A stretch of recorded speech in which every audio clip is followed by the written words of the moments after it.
Assalamualaikum warahmatullahi wabarakatuh. Bertemu kembali dengan Ibu dalam pelajaran IPA kelas 7 semester ganjil, bab 4 ya. Kita sekarang pada pembahasan soal mengenai suhu dan perubahannya. Ya, kita mulai ya. Siapkan catatan yang diperlukan. Kita akan simak bersama-sama ya.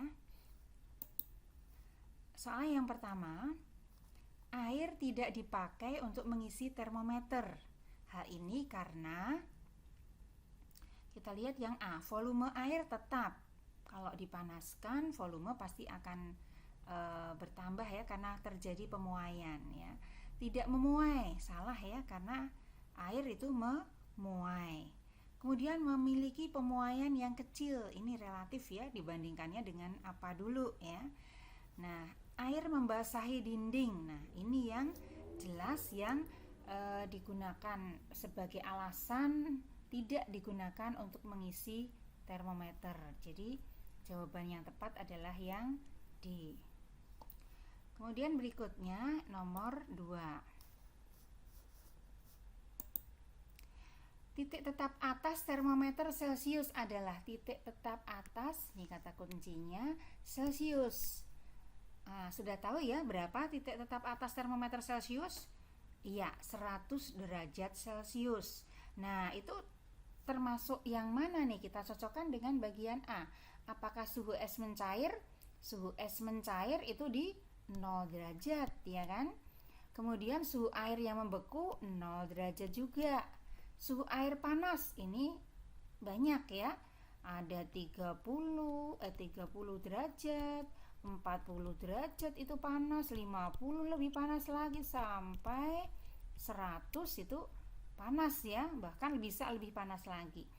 Nah, yang tepat pada 100 derajat adalah suhu air yang mendidih. Jadi, ini kan 100 derajat ya. Jadi, disinilah yang merupakan titik tetap atas dari termometer Celcius. Berikutnya, nomor 3.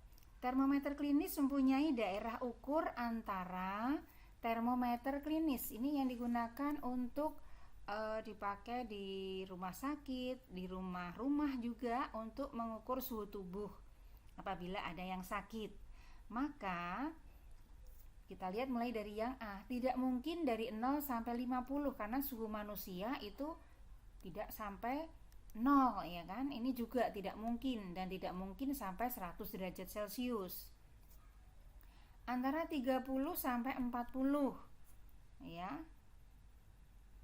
Ini juga jarang sekali ya, ada yang sampai 30. Nah, rata-rata suhu itu hanya 36 sampai 40 ya, atau 41 ya. Jadi ini ada rentang di bawah dan di atasnya sedikit ya, jarang sekali yang sampai suhu ini. Maka yang paling tepat di sini adalah yang rentang suhu pada manusia, yaitu 35 sampai 42 derajat Celcius ya.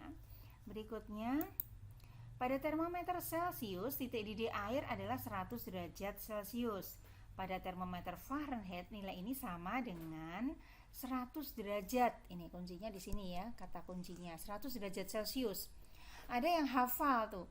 Oh, aku tahu ya, hafal. Karena berapa? Karena pada termometer Fahrenheit itu yang sama dengan 100 derajat adalah 212 derajat Fahrenheit. Iya, benar, tidak salah. Kita juga bisa menghitungnya, misalnya tujuannya ke Fahrenheit ya. Tujuan ke Fahrenheit itu kita pakai angka perbandingan di atas untuk tujuan, jadi Fahrenheit 9 dibagi untuk Celcius berapa angka perbandingannya? 5, betul, dikali suhunya. Suhu yang diketahui dalam Celcius 100 derajat ya, ini kita hitung dulu, kemudian kita tambah. Kalau dari Fahrenheit ke Celcius itu di bawah kan dari min 32. Dari 0, ini untuk Celcius, titik tetap bawahnya. Kemudian untuk Fahrenheit itu titik tetap bawahnya 32. Jadi ini harus naik 30 ke 32. Jadi ditambah dengan angka 32. Ini cara yang lebih cepat. Kalian bisa juga pakai cara yang sudah Ibu berikan kemarin, sama saja hasilnya. Ini 5, 100 dibagi 5, ini kan 5 dibagi 5, 1, 100 dibagi 5 berapa? 20. 20 kali 9 berapa? 180 ditambah 32 sama dengan berapa? Iya, berapa? 212 derajat Fahrenheit. Ya, ini. Jadi hasilnya adalah yang A. Benar. Jadi meskipun hafal juga nggak masalah ya, sama betul. Berikutnya, suhu suatu zat adalah 25 derajat Celcius. Jika diukur oleh termometer skala Fahrenheit, maka suhu zat tersebut adalah sama ya caranya seperti tadi. Kebetulan soalnya hampir sama ini. 25 derajat Celcius mau dijadikan ke skala Fahrenheit, berarti sama seperti tadi. 9/5 dikali 25. Kemudian kita hitung dulu ini, baru nanti akan kita tambah berapa? 32 sama dengan berapa? Ini dibagi 5, 1 dibagi 5 berapa? 5 dikalikan berarti 45 ditambah 32, jadi sama dengan berapa? 77. Iya, jadi jawabannya adalah yang C. Berikutnya, nomor 6, pada suhu 25 derajat Celcius panjang batang besi adalah 2 meter. Berapakah panjang batang besi itu pada suhu 40 derajat Celcius? Jika alfa atau koefisien muai panjang ya besi adalah 0,000011 per derajat Celcius. Ya, kita hitung ya, bisa menggunakan rumus yang ada di buku kalian.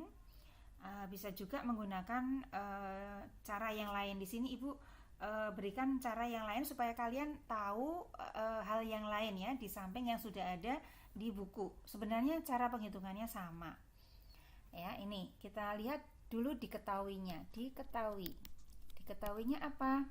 Ada L0-nya. L0-nya sama dengan panjang mula-mula adalah 2 meter. Kemudian berikutnya yang diketahui apa lagi? Iya, ada T mula-mula, suhu mula-mula T0. Mula-mula suhunya berapa? 25 derajat Celcius. Kemudian T setelah dipanaskan, jadi T-nya sama dengan 40 derajat Celcius ya, derajat Celcius.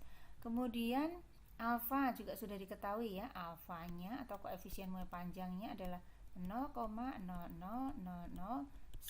per derajat Celcius.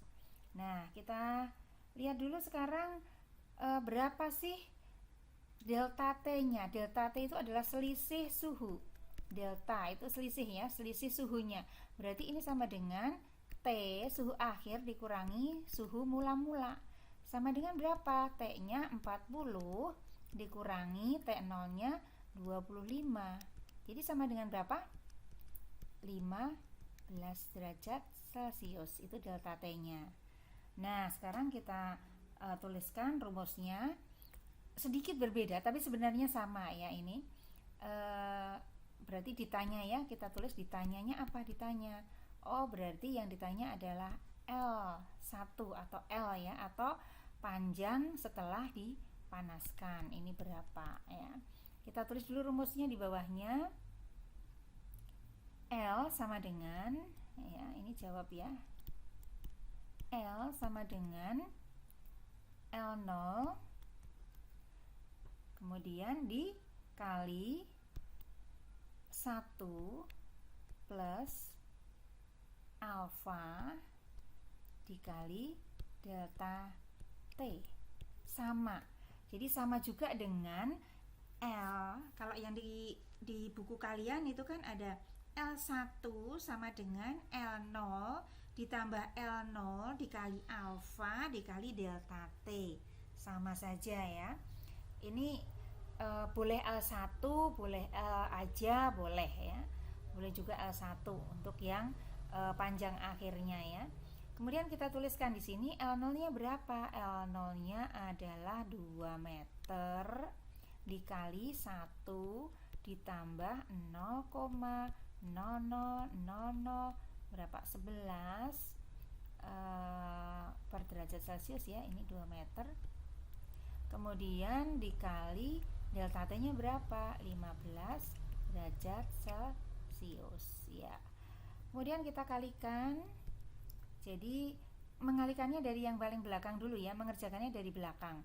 Jadi tulis dulu yang depan, 2 dikali 1 plus, nah 0,000011 dikali 15 sama dengan 0,0000 berapa kali 15?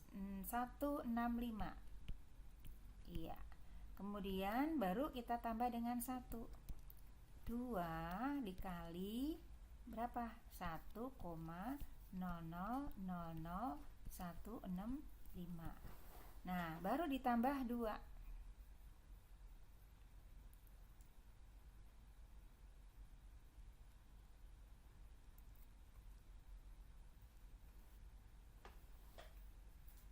Ya, ini dikali ya, baru dikali 2. Dikalikan 2 sama dengan berapa hasilnya?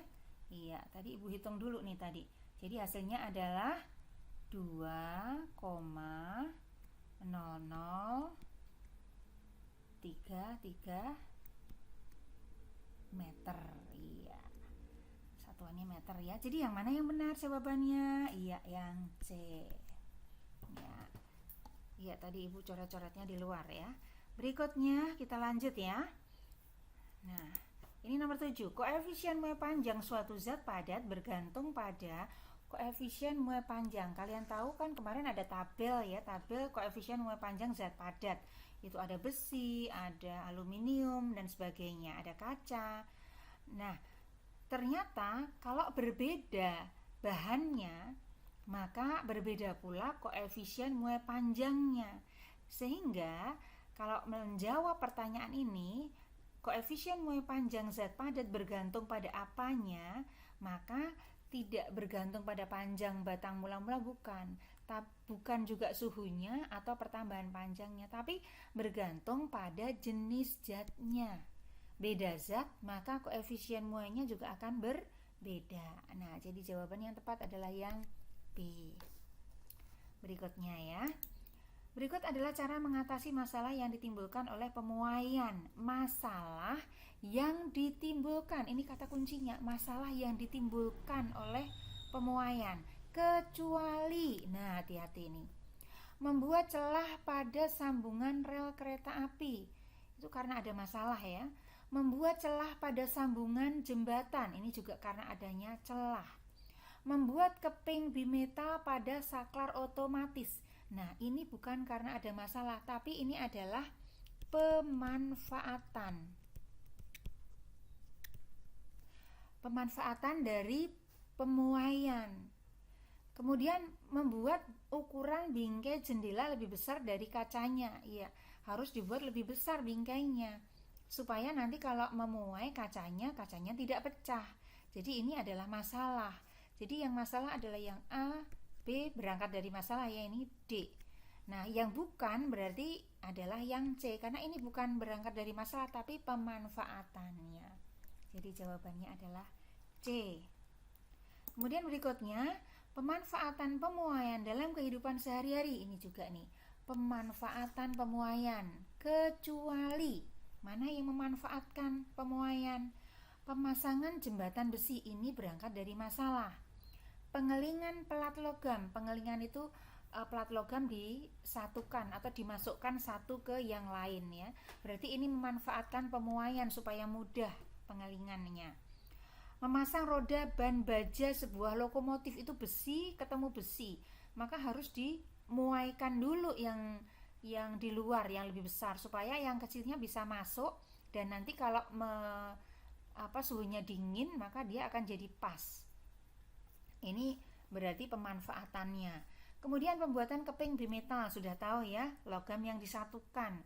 Itu pemanfaatan pemuaian. Jadi yang bukan pemanfaatan pemuaian adalah yang A. Ya. Berikutnya, apabila koefisien muai panjang suatu logam adalah alfa ya, koefisien muai panjang itu lambangnya alfa adalah 0,000012 per derajat Celcius, maka koefisien Moe ruang. Nah, ruang itu kan berarti volume.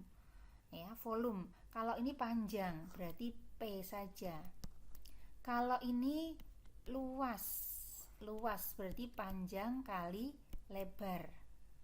Panjang kali lebar, maaf. Kemudian kalau ruang berarti ada panjang, ada kali lebar, kali tinggi ya, ada tingginya. Nah, ada tingginya. Jadi ada tingginya, ada panjang, ada lebarnya, dan ada tingginya, ada ketinggiannya. Ini Ibu salah nih gambarnya. Nah ini ya ke sana. Nah ini ada tingginya, Berarti P-nya ada berapa? Lebar itu kan juga panjang ya, lebar itu juga panjang. Tinggi itu juga panjang. Jadi ini ada P-nya ada berapa? 1, 2, 3. Kalau luas P-nya 1, 2. Kalau panjang itu 1 saja ya. Nah, jadi koefisien Moe ruang kita pakai yang ini ya. Kita pakai yang ini. Berarti ada berapa? Berarti 3 kalinya alfa. Ya, berarti 3 kali alfa. Ini untuk ruang. Untuk koefisien Moe ruang. Kalau untuk koefisien Moe luas, ini berarti 2 kali alfa. Nah, koefisien Moe panjang itu hanya alfa saja. Nah, yang ini kita sebut beta, yang 3 kali ini kita sebut gamma.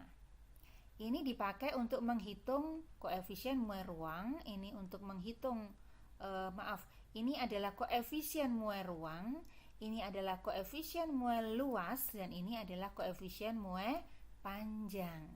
Begitu ya. Jadi yang mana ini yang nilainya kan yang ditanyakan koefisien Moe ruang. Jadi pasti 3 kalinya alfa. 3 kali 0,0012. Jadi yang mana ya? Berapa? Ya, jawabannya adalah yang 0,000036 per derajat Celcius. Ya, benar. Jadi yang D. Ya, sampai di sini bisa dipahami? Ya, ini kemarin ada yang bertanya ya, ada yang menanyakan mengenai hal ini. Jadi seperti ini pemanfaatannya ya. Jadi alfa kenapa 2 kali? Itu untuk menghitung beta atau koefisien Moe luas. Kemudian kenapa dikalikan 3 alfanya kemarin? Itu adalah untuk menghitung koefisien Moe ruang. Rumusnya sama, hanya diganti L itu untuk lambang untuk panjang. Kalau luas ya, kalau L kecil itu panjang. Kalau untuk koefisien Moe luas biasanya pakai A, huruf A besar. Kemudian kalau untuk koefisien Moe ruang atau menghitung Moe ruangnya, maka kita pakai V ya. Begitu ya. Nah, jadi coba ditulis kembali ya, diingat lagi. Jadi kalau untuk menghitung koefisien Moe panjang itu tadi rumusnya seperti apa tadi? Iya, L ya, pakai L kecil boleh, L besar boleh. L0 atau L sama dengan ini Ibu pakai yang tadi ya, yang barusan. Kalian boleh juga sama nilainya dengan yang sudah ada di buku kalian. L0 ya dikali ya, L0 dikali 1 plus alfa dikali delta T. Ya, rumusnya ini ya. Nah, kalau koefisien ini koefisien Moe panjang. Kalau koefisien Moe luas bagaimana? Ya sama aja. A sama dengan A0 dikali 1 plus beta. Nah, ini dikali delta T. Bagaimana kalau koefisien Moe ruang? Ya sama, berarti pakai V ya. V sama dengan V0 dikali 1 plus gamma ya, dikali delta T. Nah, ini nilainya beta itu 2 kali alfa. Kalau tidak diketahui beta ya, diketahuinya alfa, berarti kita bisa kalikan 2. Untuk gamma tidak diketahui di soal, yang diketahui alfa ya tinggal kita kalikan 3. Begitu ya. Iya, sampai di sini kalau masih ada pertanyaan lagi, kalian bisa tuliskan di kolom komentar ya. Tugas hari ini adalah hanya menyimak pembahasan soal ini, catat yang kalian ingin catat atau yang dirasa penting itu tolong dicatat, perhatikan. Nah, barangkali nanti soal-soal ulangan juga tidak jauh berbeda dari soal-soal yang sudah kita gunakan untuk latihan ya. Iya, sampai di sini dulu. Kalau ada kesulitan silakan ditulis di kolom komentar ya. Iya, terima kasih atas perhatiannya. Wassalamualaikum warahmatullahi wabarakatuh.